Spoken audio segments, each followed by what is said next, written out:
अगर आप भी चाहते हैं कि आरसीएम म्यूजिक के वीडियो सबसे पहले आप तक पहुंचे, तो लाल बटन को दबा के चैनल को सब्सक्राइब जरूर करें और साथ में बेल आइकन को दबाना ना भूलें। आरसीएम म्यूजिक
मही के दुआरे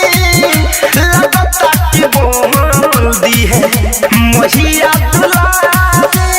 माथे के बिंदिया माई के मुकुटवा पीक लागेला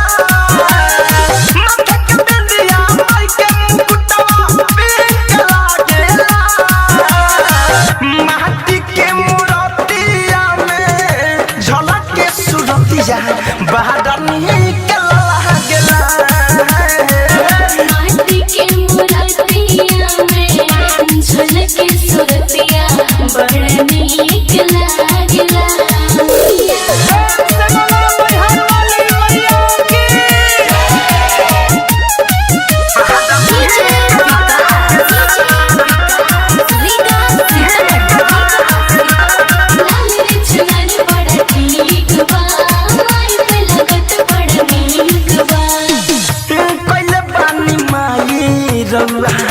बघवा सवारी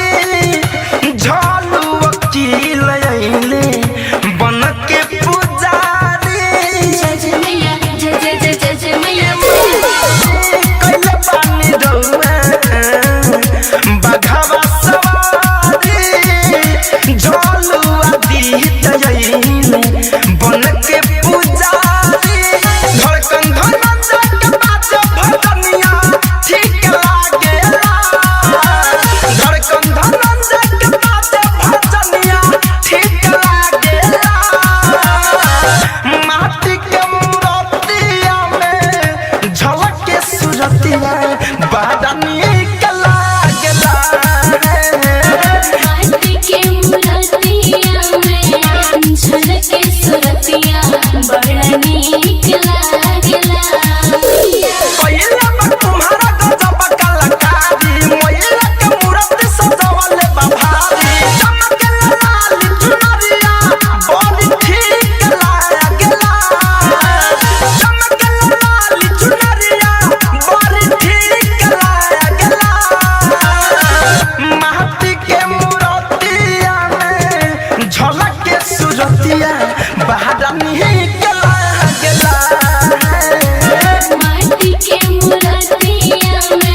डाउनलोड कीजिए RCM music official app play store से। आरसीएम म्यूजिक के सारे ऑडियो वीडियो डाउनलोड करने के लिए